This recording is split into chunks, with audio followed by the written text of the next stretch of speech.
La prière de Jésus est merveilleuse et débouche sur une très grande sainteté pour chacun d'entre nous. Que l'amour dont le Père l'a aimé soit en nous et que lui aussi, le Fils, soit en nous.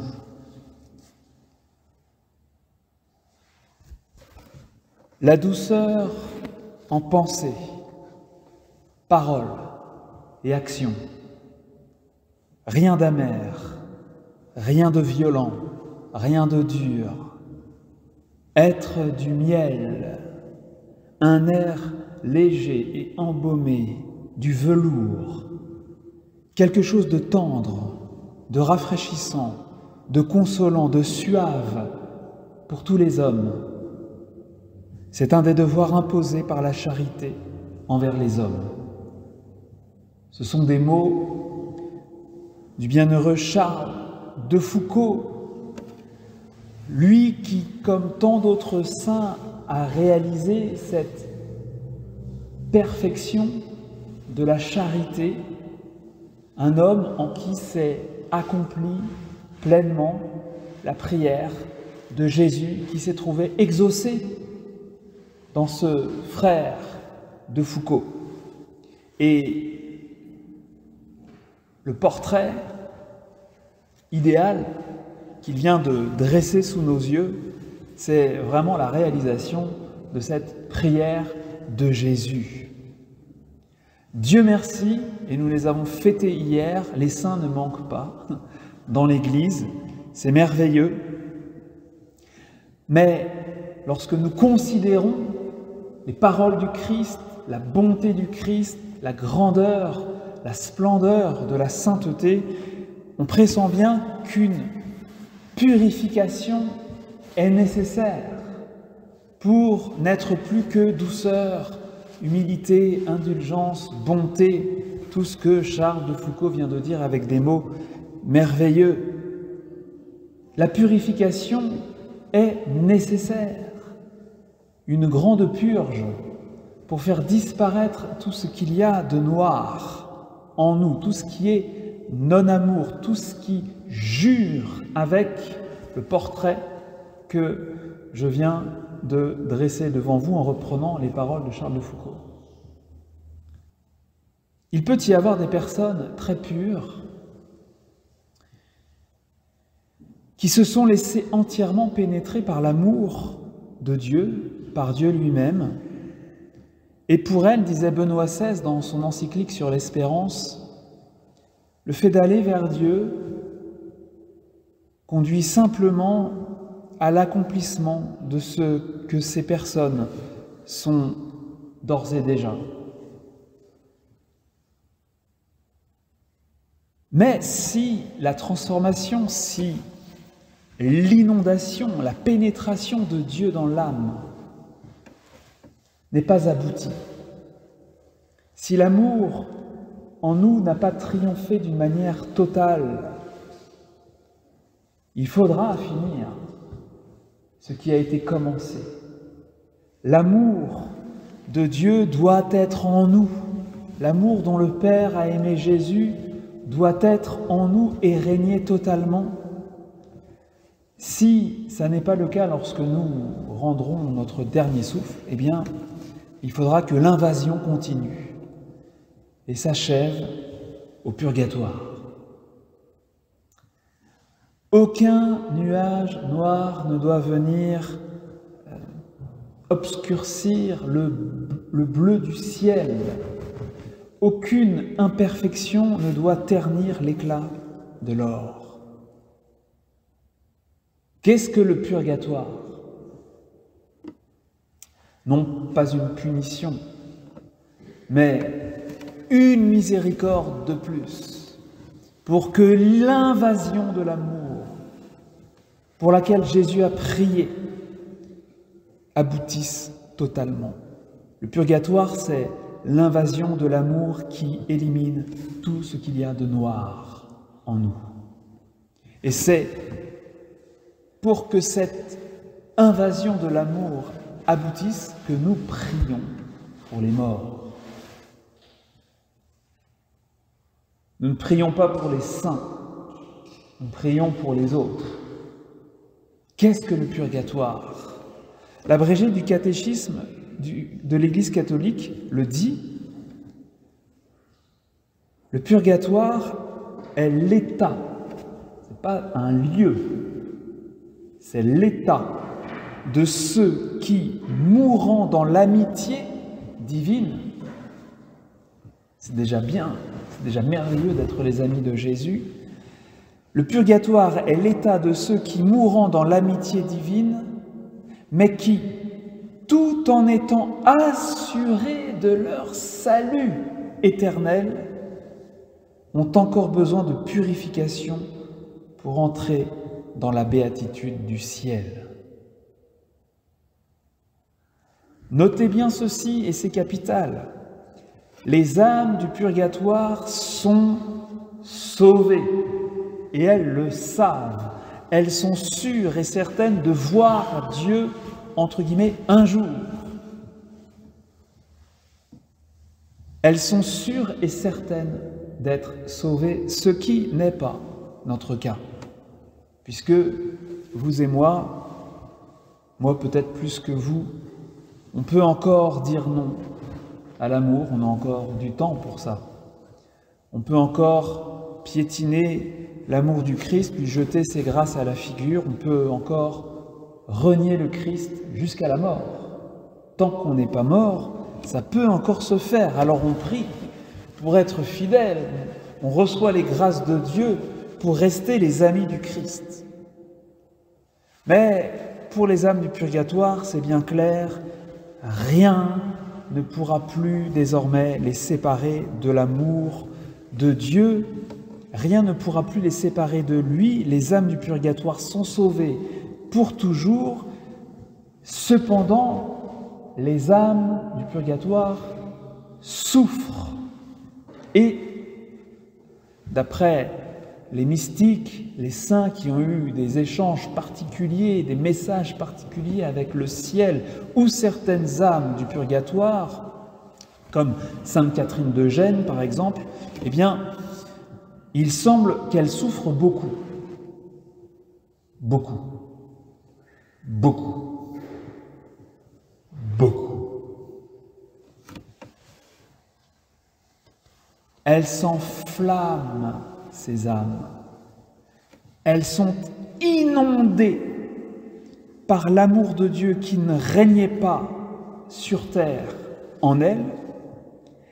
Et si elles souffrent, c'est en raison même de cet embrasement. Et c'est ça qu'il faut expliquer, c'est ça qu'il faut comprendre. Elles souffrent en raison même de l'amour qui les envahit, en raison même du bien que Dieu leur fait. Elles ne souffrent pas une punition, mais une conversion profonde, totale, radicale et définitive. Je vais expliquer. Au soir de notre vie, nous paraîtrons devant le Christ. L'apôtre Paul a dit que nous allions paraître à découvert devant le tribunal du Christ. Il faut comprendre. Nous paraîtrons devant le Christ doux, humble, miséricordieux, indulgent, devant Dieu qui est infiniment pur, infiniment saint, Dieu qui est lumière, Dieu qui est amour, la bonté infinie, l'amour en personne. Et c'est cette bonté qui nous jugera simplement en étant là devant nous, au sens où bien des choses dans notre vie jureront à côté d'elle, seront dissemblables à cette beauté et cette bonté infinie. Cette bonté, Dieu d'amour, n'approuvera pas une bonne partie, sans doute, de notre vie. Nous verrons ce qui, dans notre vie, ne ressemblait pas à la vie de Jésus. Alors cela, vous me direz, on le sait déjà, on est déjà au courant que, voilà, on est des pécheurs et que quand on lit l'Évangile, on se dit, ouais, j'y suis pas. Oui, mais de l'autre côté du voile, on ne s'en accommodera plus du tout. Et on rejettera ce qui en nous résistait à Dieu, ce qui résistait aux autres. On détestera le mal qu'on a fait. On déplorera le gâchis, le temps perdu dans notre vie. Nous serons ainsi définitivement affermis dans le bien, enracinés profondément, solidement, définitivement dans l'amour. Vous voyez, Dieu est amour, Dieu est lumière qui se donne à nous. Dieu est un feu dévorant, dit l'Écriture. Il est feu, il est amour, il est lumière. Et à mesure que cet amour nous envahit et nous enflamme, eh bien la lumière nous inonde. Et alors, nous verrons. Nous verrons notre vie comme Dieu l'a vue. Nous verrons dans notre vie ce qui peut-être nous échappait. La lumière de la vérité fera le plein jour en nous. Et parce que l'amour, en nous inondant et en nous éclairant, nous enflamme, eh bien, nous renierons enfin cette partie de nous-mêmes qui n'aimait pas Dieu, qui n'aimait pas les autres, qui s'accommodait avec tel ou tel commandement, qui s'élevait peut-être orgueilleusement avec dédain au-dessus des autres. Et l'orgueil, qui est en nous comme la forteresse du mal, eh bien, s'écroulera. Enfin. Et c'est de bon gré et de nous-mêmes que nous piétinerons ces ruines. Voilà le purgatoire. Et tout cela, on peut le comprendre, n'ira pas sans mystérieuse souffrance, sans une forme de grand chagrin, d'extrême repentir dont nous pouvons avoir un pressentiment dans des moments de grâce où le Seigneur nous donne de voir avec clarté un péché en particulier et de le déplorer profondément. Il y aura cette souffrance mêlée à la certitude d'être sauvé. Et c'est ainsi que nous pouvons comprendre une parole très importante de l'apôtre Paul, très importante sur la doctrine du purgatoire, dans la première aux Corinthiens, chapitre 3, verset 15, où il dit que nous serons sauvés, mais comme à travers le feu.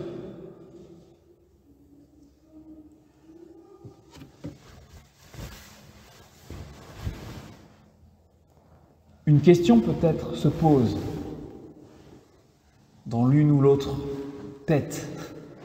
Mais si Dieu nous a pardonné, pourquoi faut-il en plus le purgatoire? Ou pourquoi faut-il après le purgatoire? Alors la première réponse qu'on peut donner, c'est que peut-être que la confession a manqué dans notre vie. Alors la confession, c'est quand même le lieu du pardon.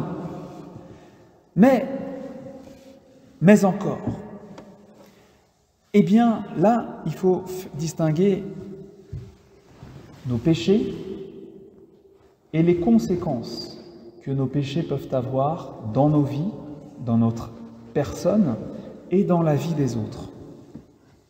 Quand nous nous confessons, Dieu pardonne nos péchés. Dieu pardonne tout, même les péchés les plus graves,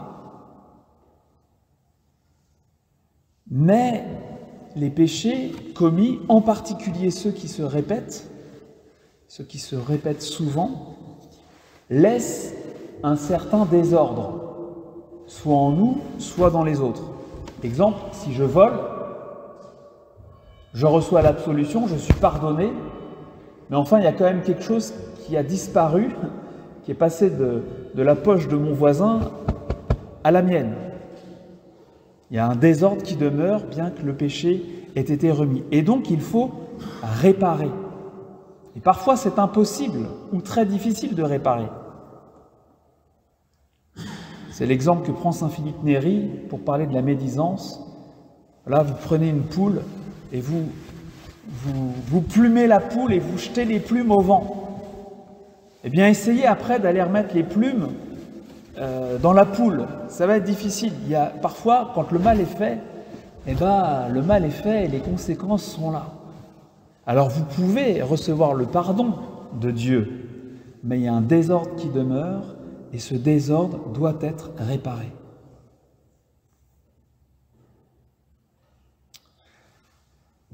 Je prends une image. Si le péché consiste à tordre,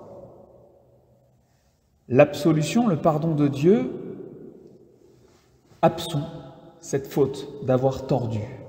Mais ça reste tordu.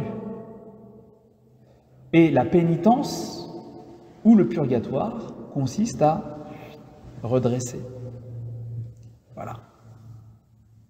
Et c'est la raison pour laquelle, effectivement, lorsqu'on se confesse, on reçoit une pénitence qui n'est pas une punition, mais une action à accomplir pour nous affermir dans le bien, pour enraciner plus profondément en nous l'amour, nous remettre droit ou nous pousser à relever les autres auxquels nous avons fait du tort. Mais si cette transformation, si ce redressement, si cette transformation n'est pas achevée à notre mort, eh bien nous finirons au purgatoire qui a été commencé. Vous comprenez?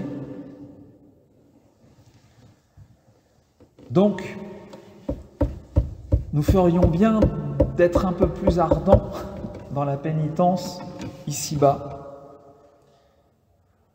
Alors je termine. J'ai pris un peu de temps pour expliquer quand même, parce que c'est un sujet dont on parle rarement et c'est très important de comprendre ça, parce que c'est ce qui nous attend quand même. Enfin, peut-être pas, ça dépendra de notre état, de la générosité du oui avec lequel nous aurons accueilli l'amour de Dieu, de la manière avec laquelle la prière de Jésus aura pu être exaucée parce que nous aurons dit oui à l'amour. Je voudrais pour finir vous lire un paragraphe de la lettre de Benoît XVI sur l'espérance où il parle du purgatoire. C'est un texte un petit peu complexe, mais avec ce que j'ai dit, normalement ça devient bien clair et du coup vous allez pouvoir repartir de cette messe et prier pour les défunts avec une plus grande clarté et une plus grande intelligence dans ce que vous faites. Je sais mieux pourquoi je prie pour les morts et je sais mieux ce qui est en train de se passer dans l'invisible lorsque je prie pour eux. Le feu qui brûle, donc c'est Benoît XVI, le feu qui brûle et en même temps sauve est le Christ lui-même, le juge et sauveur. La rencontre avec lui est l'acte décisif du jugement.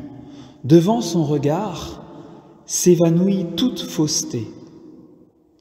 C'est la rencontre avec lui qui, en nous brûlant, nous transforme et nous libère pour nous faire devenir vraiment nous-mêmes. Les choses édifiées durant la vie peuvent alors se révéler paille sèche, vantardise vide et s'écrouler. Mais dans la souffrance de cette rencontre, où l'impur et le malsain de notre être nous apparaissent évidents, se trouve le salut. Le regard du Christ, le battement de son cœur nous guérissent grâce à une transformation assurément douloureuse, comme par le feu.